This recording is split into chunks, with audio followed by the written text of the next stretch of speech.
ഓം ശ്രീ ഗുരുഭ്യോ നമഃ. ശ്രീമദ് ഭാഗവത സാരം ഒരു സംക്ഷിപ്തമായിട്ടുള്ള അതിൻ്റെ ആശയങ്ങൾ മാത്രമാണ് ആചാര്യൻ പറഞ്ഞു തന്നത്, നാം ഇവിടെ വിവരിക്കുന്നത്.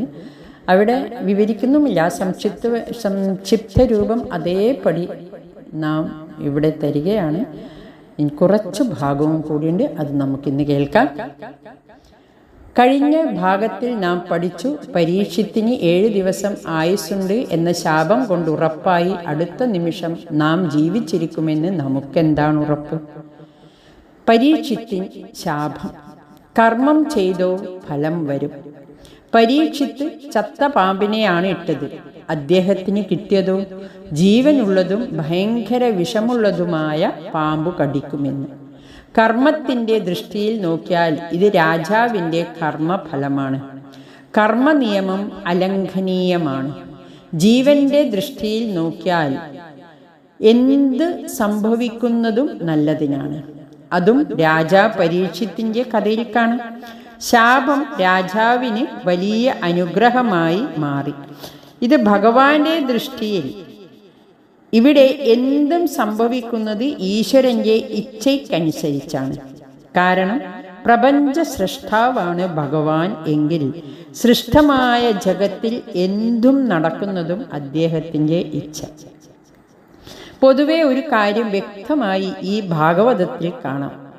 ഒരുപാട് മഹാന്മാരും ശക്തരുമായ രാജാക്കന്മാർ ധാരാളം വർഷം ഈ ഭൂമി അടക്കി ഭരിച്ചു.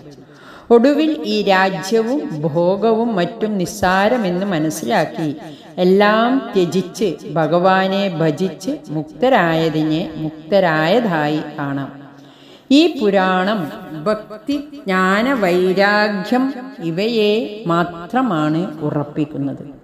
വൈരാഗ്യം വന്നാൽ ത്യാഗം എളുപ്പമാണ്. എന്താണ് വൈരാഗ്യം? വിഷയേഷു വിരാഗഃ ഭഗവതി അനുരാഗഃ.